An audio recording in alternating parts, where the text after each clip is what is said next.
شرور أنفسنا ومن سيئات أعمالنا من يهد الله فلا مضل له ومن يضلل فلا هادي له أشهد أن لا إله إلا الله وحده لا شريك له وأشهد أن محمدا عبده ورسوله لا نبي بعد اللهم صل وسلم على نبينا محمد وعلى آله وأصحابه أجمعين أما بعد. Para jemaah yang dirahmati Allah, beberapa waktu lalu kita telah membahas bagaimana permusuhan dari orang-orang musyrik sampai kaum muslimin pun telah hijrah ke Habasyah. Mereka pun tidak juga diam sampai akhirnya mereka pun mengutus Amr bin Al-As dan Abdullah bin Rabi'ah untuk Raja Najasyi itu mengembalikan beberapa orang dari sahabat-sahabat Nabi SAW, cuman menegakkan hujah, menegakkan dalil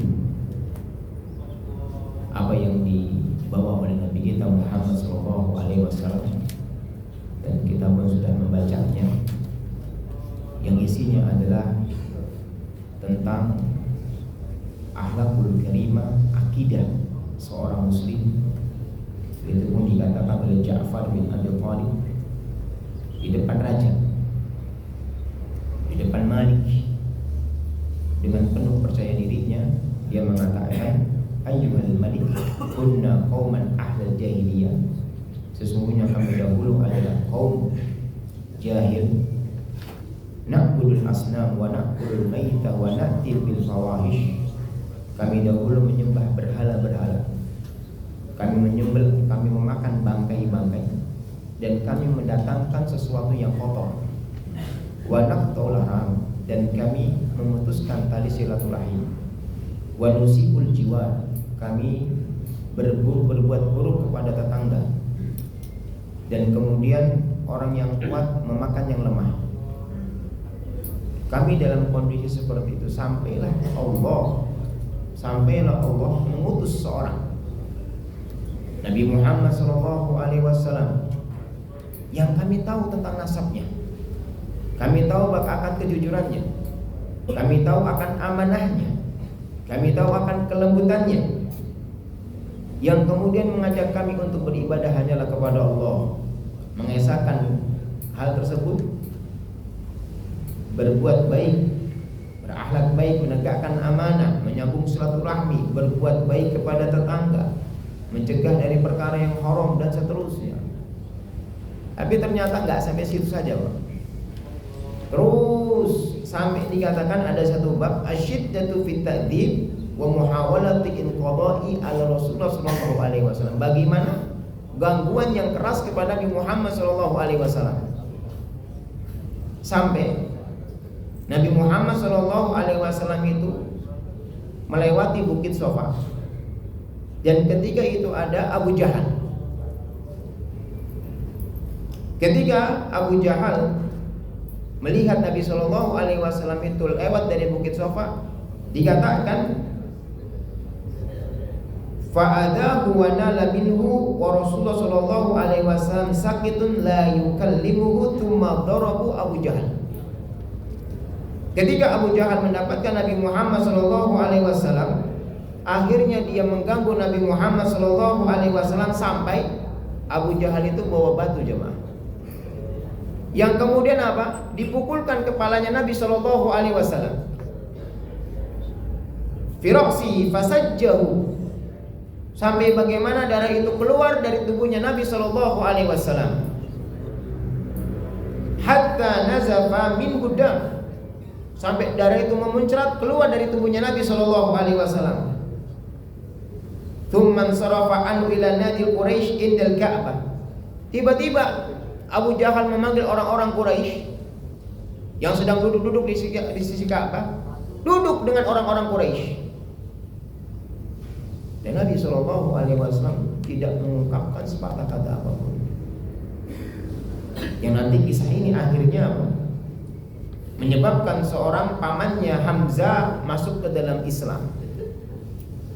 Jadi ketika apa yang telah dilakukan oleh Abu Jahal dengan perbuatan yang seperti itu ternyata dilihat oleh seorang budak wanita miliknya Abdullah bin Jad'an, melihat yang ketika itu ada di atas bukit Safa rumahnya, tempatnya, melihat perbuatannya Abu Jahal karena tidak tega apa yang telah dilakukan, batu jamaah dilemparkan kepala Nabi Shallallahu Alaihi Wasallam. Budaknya Abdullah bin Jad'an tidak tega melihat tersebut, akhirnya mendatangi Hamzah yang ketika itu baru selesai berburu, masih panah itu di punggungnya, menginformasikan kepada Hamzah bahwasannya keponakanmu telah dipukul oleh Abu Jahal. Bengisnya Abu Jahal, jahatnya Abu Jahal. Padahal apa? Sama seperti Hamzah, pamannya, keponakannya beliau juga. Tetapi itulah kalau sudah terjadinya kesakitan dalam hati, hasadnya terhadap keponakannya sendiri, satu yang nggak masuk akal, Pak. Masa iya keponakan sampai dipukul dengan batu sampai muncrat kepalanya, Pak? Tapi Nabi Shallallahu Alaihi Wasallam menerima itu semua dengan tenang. Pamannya malah, Pak, sampai dikatakan faqadiba Hamzah wa kana a'azzu fata fi Quraisy wa ashaddahu sakimatan fa kharaja yas'a. Namanya Hamzah yang ketika itu masih muda, Pak. Hamzah itu masih muda ketika itu. Cuma berarti akhirnya di perang Uhud itu meninggal, Pak. Maka kita yang sering kalau ke Madinah itu kan ada Uhud, yang itu ada kuburnya Hamzah yang tragis meninggal oleh Wahsy itu, Pak. Walaupun nanti Wahsy akhirnya apa? Masuk ke dalam Islam. Tapi ketika itu apa? Nabi Muhammad itu kan apa? Memalingkan kepalanya, tidak mau melihat Wahsy. Karena apa? Sudah membunuh dari pamannya dengan tombaknya. Itu nanti pada perang Uhud akan kita bahas. Itu, Pak. Hamzah kira marah. Akhirnya dia keluar mencari Abu Thalib. Lam yakib li ahadin mu'addan li Abi Jahal idza laqiyahu ayyuqi'a bihi falamma dakhala al-masjid qama 'ala ra'si. Keluar dari rumahnya menuju ke Masjidil Haram, yang kemudian mengatakan, "Ya Musaffar istah." Wahai orang yang hina dina. Kenapa dikatakan oleh Hamzah orang yang hina dina? Karena dia seorang paman yang seharusnya seorang paman adalah menjaga keponakannya Nabi Muhammad SAW, tapi karena kedengkian, karena kebencian terhadap akidah. Padahal akidah yang dibawa oleh Nabi SAW, akidah menyembah hanyalah satu Allah Azza wa Jalla. Dan apa yang diajarkan oleh Nabi Muhammad SAW adalah akhlakul karimah. Apa yang dikatakan oleh orang-orang kafir, mereka mengatakan wa qala alladziina kafaru la tasma'u li hadzal qur'an walghaw fihi la'allakum taglibun. Wahai orang-orang kafir, janganlah kalian pernah mendengarkan perkataan Muhammad sallallahu alaihi wasallam. Ternyata apa yang dikatakan oleh Nabi Muhammad sallallahu alaihi wasallam isinya adalah sesuatu kebaikan yang begitu banyak, sampai nanti 3 hari setelah kejadian ini menjadikan Umar bin Khattab masuk ke dalam Islam, yang awalnya karena apa?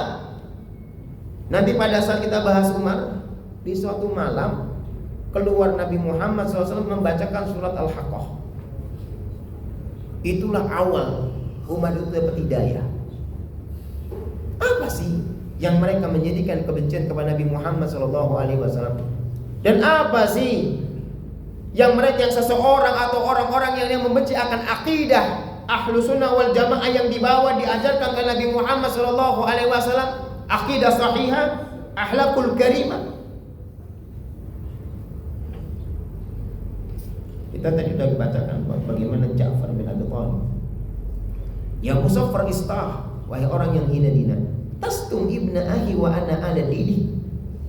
Engkau menghina keponakanmu, anak saudaramu sendiri, katanya, Pak. Sedangkan akhirnya apa, mau nggak mau Hamzah mengatakan, Pak, wa ana ala dini, saya berada di atas agamanya. Ini Pak, awal-awal keislamannya Hamzah. Akhirnya apa?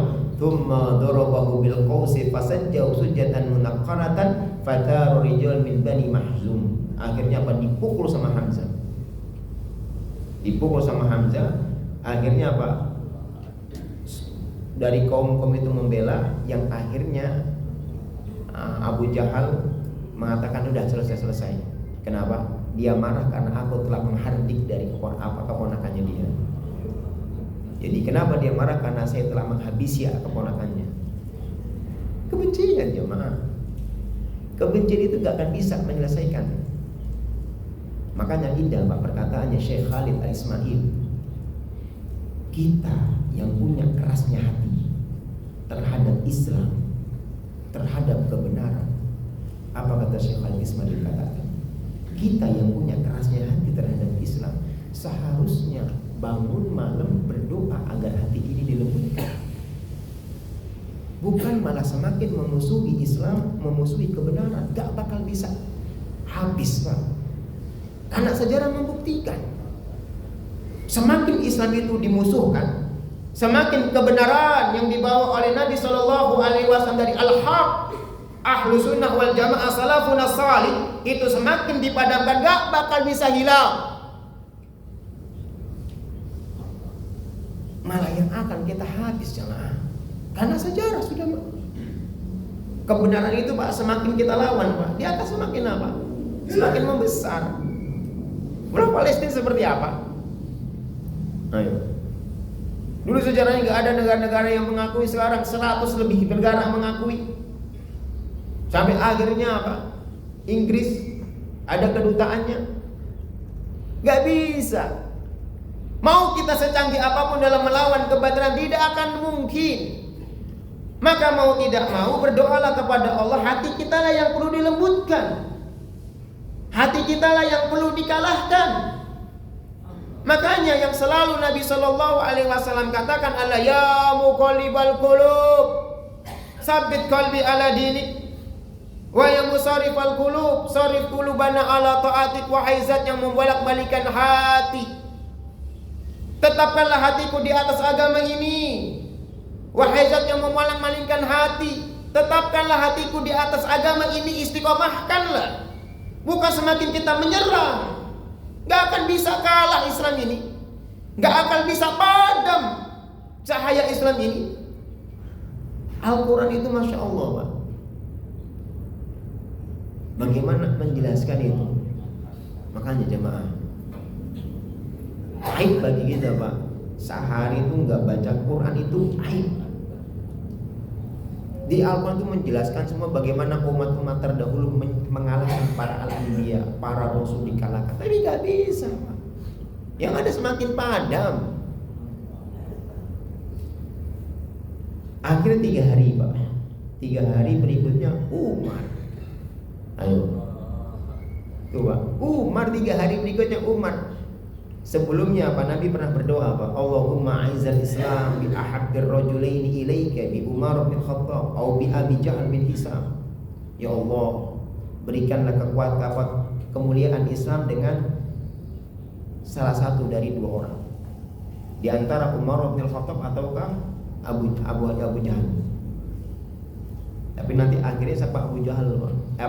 Umar bin Khattab. Wow, itu udah Masya Allah Pak. Ini 2 ini Masya Allah Pak. Apalagi dengan Umar. Umar ini Masya Allah Pak.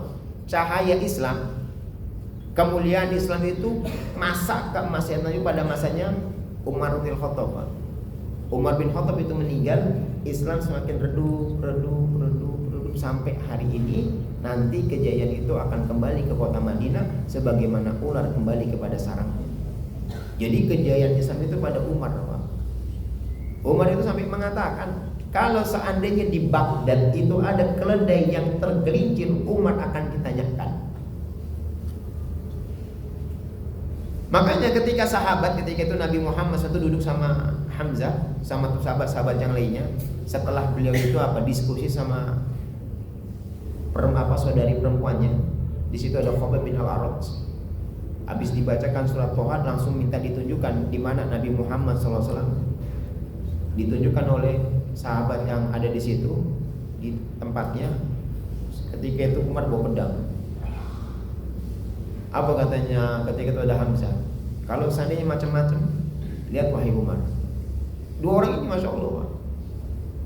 Maka nanti keislaman ini masya Allah. Umar itu masya Allah Pak. Umar, apa namanya Umar? Itu kalau seandainya dia mau datang ke masjid ini Pak, setan itu akan nyari jalan lainnya Pak. Saking canggihnya Umar. Jadi Umar bisa lewat jalan sini nih, setan cari muter Pak dia Pak. Lebih ketemu sama Umar. Seorang yang pernah Pak memimpin komando perang dari atas mimbar. Jadi ketika itu Umar lagi khotib, apa? Ke kanan, ke kanan, ke kanan. Akhirnya apa kata para sahabat setelah Umar turun dari mimbar, di dekatnya para sahabat, kenapa kau mengatakan itu dalam mimbar? Saya melihat bagaimana orang-orang yang perang tersebut kalau seandainya tidak aku arahkan maka akan tertangkaplah dengan musuh. Umar bin Khattab. Awal nih Pak, ini masya Allah Pak. Maka saya katakan, aib Pak, kalau seandainya seorang muslim itu dalam satu hari nggak baca Quran itu aib. Aib. Karena Al-Quran itu adalah sumber keberkahan. Umar itu awalnya dari mana? Dari Al-Quran. Jadi dikatakan di sini, wa khulasatu riwayati ma'al jam'i bainahuma baina hafi islami radhiyallahu anhu iltaja'a lailata ilal mabiti kharija baitihi. Jadi ringkas riwayat dari kumpulan-kumpulan yang ada, Islamnya Umar itu ternyata apa? Yang diawali dengan satu malam Umar itu ada di Ka'bah. Itu. Datanglah ke Haram, masuklah ke dalam satu Ka'bah. Ternyata apa? Nabi SAW sedang berdiri sholat di Ka'bah.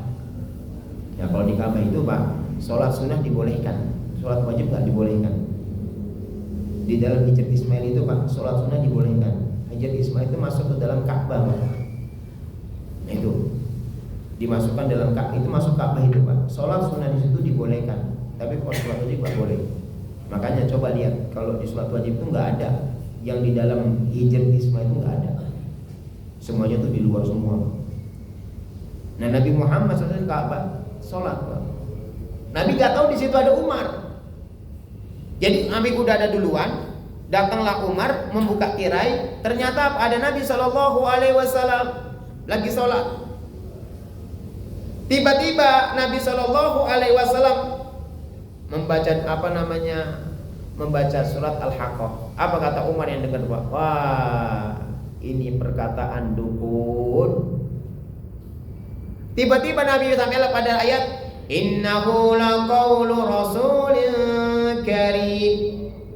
Sesungguhnya Nabi Muhammad SAW itu adalah utusan Allah. Wa ma huwa biqauli syair. Ini bukan perkataan. Dalam hatinya kan mengatakan ini adalah perkataan syair. Dalam hatinya Pak. Apa kata Nabi membaca? Ini bukan perkataan syair. Padahal Nabi gak tahu Pak. Nabi tidak tahu kalau di situ adalah Umar bin Khattab. Dan Umar mengatakan dalam hatinya, ini adalah perkataan syair. Tiba-tiba dan mengatakan dengan suara yang keras, wa ma huwa biqauli syair. Ini bukan perkataan syair. Qalilan ma tu'minun. Sedikit sekali kalian itu mau beriman. Lagi Pak. Lah, ini kalau bukan perkataan syair, ini perkataan dukun. Tiba-tiba Nabi baca lagi, wala biqauli kahin. Ini juga bukanlah perkataan dukun. Qalilan ma tadhakkarun. Sedikit sekali kalian ingin mengambil pelajaran. Tanzilun min rabbil alamin. Tetapi ini ada sesuatu yang turun dari Allah, Tuhan semesta alam. Nih, antum kadang-kadang ada sesuatu dalam kehidupan, buka Quran. Itu nanti kadang-kadang apa? Buka halaman yang masya Allah Pak, sesuai dengan apa yang kita hadapi. Ada kita lagi emosi nih. Nanti tiba-tiba apa? Mendapatkan satu ayat yang tentang masalah meredakan marah, adab dan seterusnya. Makanya apa? Gak bisa kita dijauhkan dari Al-Quran, gak bisa Pak. Cuman memang kadang-kadang syaitan yang menyibukkan kita, Makanya kalau kita tidak mendapatkan taufik dari Allah, pentingnya taufik Pak, pentingnya hidayah. Makanya ketika apa? Jangan menjauhkan sehari-hari kita dari Al-Quran, walaupun satu muka, dua muka. Karena Al-Quran itu Masya Allah, Umar sendiri sampai siapa? Mut'im bin siapa itu? Di dalam kitab Usul Salasah, nggak sengaja mendengarkan seorang sahabat membaca surat apa Pak? At-Tur. Apa dikatakan? Saya mendengar Al-Quran itu hati saya itu melayang. Langsung melayang. Bapak lihat di YouTube deh. Orang-orang Eropa ketika dibacakan apa? Al-Quran, Masya Allah dikatakan suatu lantunan ayat yang Masya Allah, yang punya kekuatan. Karena Al-Quran. Apa yang Allah katakan terhadap Al-Quran? Lau anzalna hadal Qur'ana ala jabalin lara'aitahu khashi'an mutasaddian min khasyatillah. Kalau seandainya kami turunkan Quran ke dalam suatu gunung, la ra'aitahu khashi'an mutasaddian min khasyatillah, kalian akan benar-benar takut gunung tersebut hancur berkeping-keping. Kenapa? Min khasyatillah, karena takutnya kepada Allah Rabbuna Jalla Jalaluhu. Kita yang banyak menyanyikan Quran karena makrifat kita kepada Allah sedikit.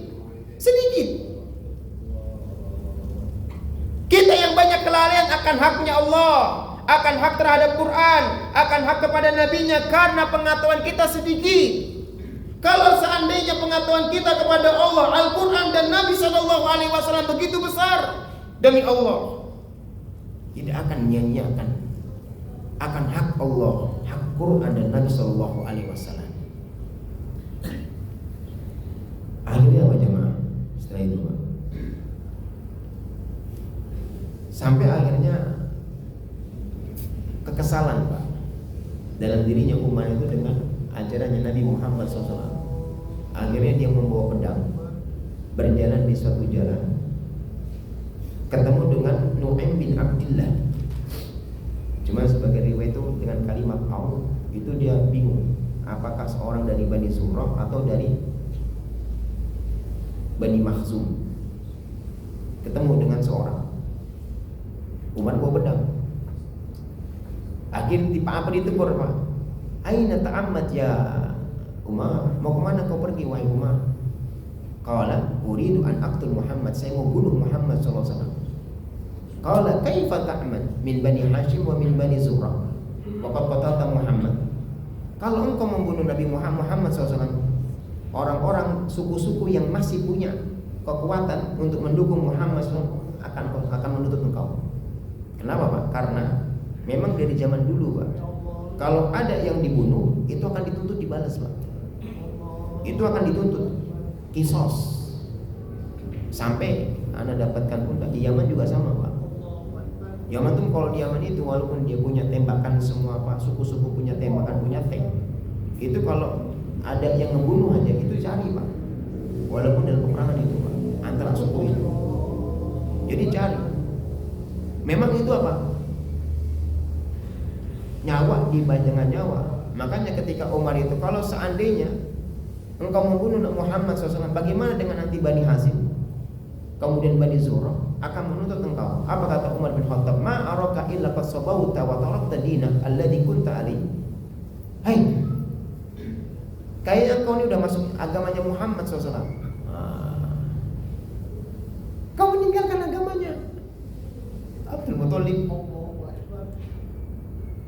Akhirnya apa Pak?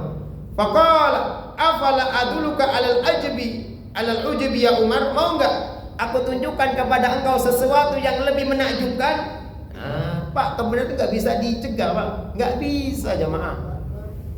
Gak bisa kita tuh menahan, mengontrol kebenaran, gak akan bisa demi Allah. Sehebat apapun kita Pak, mau mengontrol suatu kebenaran al-haq gak bisa. Makanya Nabi Allah katakan, ja'al haqqu wa zahaqal batil innal batila kana zahuqa. Telah datang kebenaran, lenyaplah kebatilan. Karena kebenaran akan melenyapkan kebatilan. Gak bisa jemaah. Yang akhirnya dikatakan kalau datang kebenaran sudah ikuti. Ada terjadikan nanti kita lembut. Akhirnya apa? Mau gak aku tunjukkan? Akhirnya inna ukhtaka wa khatanaka qad sabau. Adik perempuanmu dengan suaminya sudah mengikuti agama Muhammad sallallahu alaihi wasallam. Wa taraka dinaka alladhi anta alaihi, meninggalkan agama engkau. Akhirnya apa? Umar dengan marah kesal pergi ke siapa? Ke rumah dari saudari perempuannya dengan istrinya. Yang sedang itu apa? Ada Al-Quran Pak. Dan yang dibaca pun surat Toha. Itu Pak. Isinya surat Toha ini Masya Allah Pak. Makanya umat itu harus dulu Pak. Saya bacakan sedikit saja nih Pak. Dari surat Toha. Terdapat dalam tempat tentang Tauhid. Bismillahirrahmanirrahim. Toha ma anzalna 'alaikal qur'ana litashqa illa tadhkiratan liman yakhsha tanzilan mimman khalaqal arda was samawatil ula ar-rahmanu 'alal arsy istawa lahu ma fis samawati wa ma fil ardi wa ma bainahuma wa ma tahta Toha. Kami tidak menurunkan Quran untuk menjadikan engkau susah. Kami tidaklah menurunkan Quran untuk engkau susah, kecuali adalah sebagai peringatan untuk orang-orang yang takut. Turun dari zat yang menciptakan bumi dan langit yang tinggi. Siapakah dia? Ar-Rahmanu 'alal arsy istawa. Siapakah dia? Allah Ar-Rahman yang berada di atas arsy, yang baginya apa-apa yang di langit, apa-apa yang di bumi, dan di antara keduanya. Pak, coba deh Pak, kalau kita itu melihat kekuasaan Allah, cari di YouTube. Bagaimana sih luasnya alam semesta ini sih Pak? Ketik nih di YouTube. Sekarang kan udah canggih tuh Pak. Kita nggak usah pergi-pergi ke tempat teleskop atau yang apalah pembesar itu. Di YouTube aja Pak. Coba lihat deh bagaimana kekuasaan Allah Subhanahu wa taala. Rangkaian planet ini Pak, itu juga bukan jumlahnya 1, 2, enggak. Miliaran. Demi Allah, kalau seandainya kita orang-orang yang beriman melihat itu akan mengertilah. Kenapa Allah sampai katakan ya ma'syarul jinni wal insi in istata'tum an tanfudu min aqtaris samawati wal ardi la tanfudu. Wahai sekelompok manusia dan jin bersatu padu dan seterusnya, lampauilah langit. Demi Allah kalian tidak akan bisa melampaui langit kecuali disebabkan oleh petunjukku. Kenapa? Ternyata begitu luas Pak. Planet dengan susunannya itu miliaran jemaah. Susunan itu miliaran Pak. Dari satu ke tempat satunya itu udah bukan jaraknya antara kilometer dan seterusnya, tapi sudah kecepatan cahaya dengan miliaran tahunan. Inilah makhluk Allah, dan ini baru langit dunia. Bagaimana dengan langit pertama? Bagaimana kedua, ketiga, dan ketujuh? Arsy-Nya Allah Azza wa Jalla. Dan itulah kenapa Allah dikatakan Al-Azim, Allah dikatakan Kabir. Maka sampai ada dikatakan oleh Ustaz Arifin Badri, setiap 4 ruas kita Pak, ini ada malaikat yang sedang bersujud kepada Allah Subhanahu wa taala. Karena mereka tahu bagaimana keberadaan Allah Azza wa Jalla. Kita banyaknya menyia-nyiakan karena kita tidak mengetahui tentang haknya Allah. Ma'rifatullah kita ini kerdil Pak. Pengetahuan kita ini sama Allah Subhanahu wa taala kerdil. kita benar-benar mengetahui Allah Azza wa Jalla. Masya Allah, Pak. Makanya kenapa? Mungkin bapak-bapak sudah pernah mendengar Nabi Muhammad SAW sampai sholat tahajud itu kakinya bengkak. Sampai Utsman bin Affan itu bagaimana menghatamkan Quran dalam sholat tahajudnya. Sampai bagaimana Syekh Saleh yang baru meninggal, Muslim Saudi Arabia, itu dalam 3 hari menghatamkan Quran. Kenapa jemaah? Karena mereka memiliki makrifatullah yang begitu tinggi, sehingga mereka ingin menempatkan hak-hak Allah itu pada posisinya. Kita, karena apa? Kekerdilan kita terhadap Allah Azza wa Jalla. Sehingga berapa banyak hak Allah itu apa kita sia-siakan.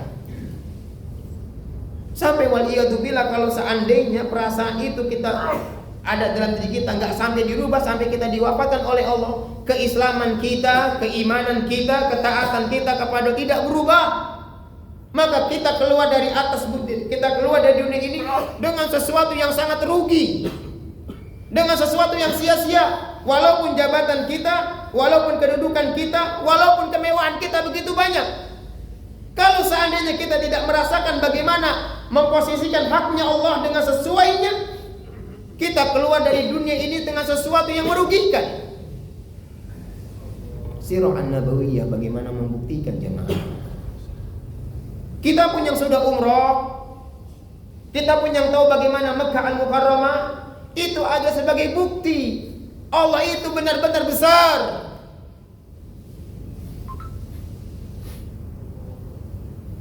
Tapi kenapa tidak memaksakan kita untuk benar-benar tunduk dengan perintahnya? Umar, Pak, ketika mendengarkan ini, Pak, sampai akhirnya apa? Memang sempat marah, Pak. Tunjukkan kepada saya. Gak mau ditutupin, Pak, sama adiknya. Akhirnya apa? Ipar itu dipukul, Pak, sampai diinjek, keluar darah. Akhirnya apa kata adik perempuannya? Ya Umar, kalau memang seandainya agama yang benar itu bukan yang kalian yakini, tapi ada di dalam Muhammad SAW, bagaimana? Akhirnya pun tidak bisa apa-apa, Pak, karena perempuan. Akhirnya di perempuannya mengatakan, ya Umar, kalau seandainya memang kebenaran itu memang ada dalam Muhammad SAW, mau gimana sekarang? Akhirnya apa? Umar mengatakan, coba berikan kepada saya. Apa kata adiknya? Engkau dalam kondisi najis. Akhirnya apa? Disuruh mandi, dibacakanlah surat Toha, yang akhirnya apa? Dikatakan oleh Umar mengatakan, Dullani aina Muhammad sallallahu alaihi wasallam. Tunjukkan kepada saya manakah Muhammad sallallahu alaihi wasallam. Tunjukkan. Akhirnya apa?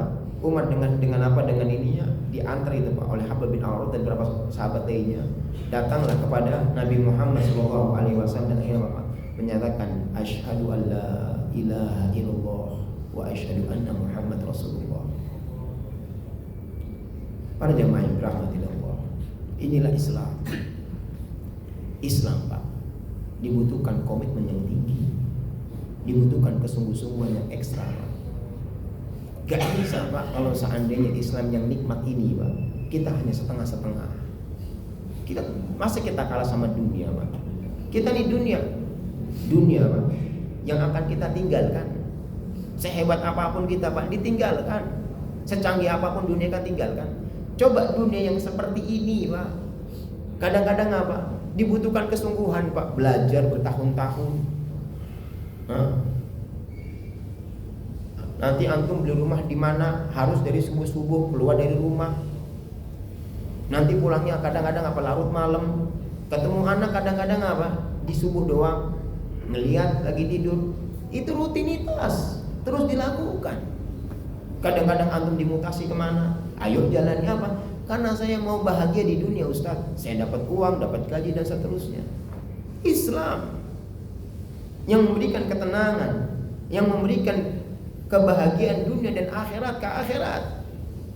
Islam tidak hanya diberikan oleh Allah Subhanahu kebahagiaan, enggak hanya di dunia sampai akhirat. Allah pun katakan dalam suratnya Al-Waqiah, Masya Allah, Pak, bagaimana Allah Subhanahu wa ta'ala katakan dalam surat Al-Waqiah dengan kenikmatannya, Pak. Fa ashabul maimanati ma ashabul maimanati wa ashabul mash'amati ma ashabul mash'amah. Sampai nanti Pak dikatakan wa hurun in ka'amthalil lu'lu'il maknun. Al-Quran Pak. Mereka akan mendapatkan hurun in. Apa nih ini Pak? Bidadari. Kenapa dinamakan dengan hurul ain Pak? Dikatakan dalam tafsir dikatakan hurul itu karena apa? Punya kelopak mata yang benar-benar hitamnya benar-benar hitam. Ka'amdalil lu'lu'il maknun, dan bagaikan permata yang tersimpan rapi. Dalam surat Ar-Rahman dikatakan la yamassuhu. Dalam surat Ar-Rahman dikatakan la yadithunna intun qablahu wala jan, tidak pernah tersentuh oleh jin dan manusia. Al-Quran katakan untuk siapa? Penghuni surga. Setiap pria diberikan 100 kekuatan pria, mendapatkan bidadari ya Bapak yang putih Pak. Saking putihnya, sumsumnya kelihatan dari balik dagingnya Pak. Misalkan kalau seandainya nih Pak, ada yang katakan seorang yang putihnya kayak tembok, ngeri gak Pak? Tapi indahnya Nabi Muhammad SAW katakan apa? Min husnihinna. Nabi katakan min husnihinna, karena keelokan. Kalau Nabi hanya mengatakan saking putihnya, sumsumnya kelihatan dari balik daging, ngeri Pak. Tapi Nabi katakan min husnihinna. Apa surat ini katakan? Fi sughulin, pada hari itu para penduduk dunia, ashabul jannati fi sughulin fakihun, pada hari itu penduduk dunia Pak disibukkan. Disibukkan apa Pak? Ustaz Firanda mengatakan disibukkan untuk memecahkan keperanan bidadari. Islam. Islam dibutuhkan kesungguh-sungguhan, dibutuhkan komitmen, nggak bisa setengah-setengah. Kita nih sholat apa? Seingatnya. Kadang-kadang apa? Wudunya sholat dibuat wudunya asar. Apa Pak? 10 sebelum azan asar dijamak Pak. Antara Aulia itu bilang, mana sama kita bisa merasakan keindahan. Waktunya malam kita nggak bangun. Kita yang katanya mengharapkan anak kita dalam keadaan sehat walafiat, rezekinya lapang, hilangnya mara bahaya, tetapi kita apa? Tidak pernah menghidupkan qiyamul lail. Itu kenyataannya Pak. Ustaz Yazid bin Abdul Qadir Jawas rahimahullah ta'ala, masya Allah itu Pak nasihatnya. Kemuliaan seorang muslim ada pada sholat tahajud. Kita yang katanya mau keluarga yang sakit dan seterusnya. Islam itu dibutuhkan kesungguhan. Nabi Muhammad SAW dilempar pakai batu sama Abu Jahal. Ini belum ke Taif. Ini belum ke Taif Pak. Ini baru apa? Ini baru awal-awal nih Pak. Kurang lebih sekitar 6 tahun setelah kenabian. Ini kita belum bahas Taif kayaknya nih, belum. Nabi udah dilempar batu Pak, darahnya ngucur. Sampai Nabi itu pernah rasakan Pak, punya anak berapa? Punya anak laki-laki 3, meninggal semua. Punya anak perempuan 2, 3, 2-nya meninggal semua. Tinggal sisa Fatimah Pak. Ayo. Tapi adakah Nabi Muhammad sampai pesimis kepada Allah Subhanahu wa taala? Sampai meninggalnya Abdullah. Nah, ini Nabi Muhammad katanya seorang utusan, tapi mendapatkan ditinggalkan oleh Tuhannya. Ini seorang utusan, ngeledek mereka. Ini seorang nabi. Buktinya apa? Anaknya meninggal, Abdullah. Tapi kan akhirnya apa? Allah hibur dengan inna a'tainakal kautsar. Artinya apa? Agama dibutuhkan kesungguh-sungguhan. Agama dibutuhkan komitmen yang kuat. Syariat-syariat apa yang mudah untuk kita amalkan. Jangan disia-siakan. Kita yang mudahkan mengaji, sholat berjamaah, baca Quran dan susah, lakukan, istiqomahkan. Mungkin ini yang bisa kami sampaikan. Kesempatan kali ini soal kita akan di waktu akan datang. Kurang lebihnya mohon maaf. Subhanallah bihamdika asyhadu an la ilaha illa anta astaghfiruka wa atubu ilaik. Assalamualaikum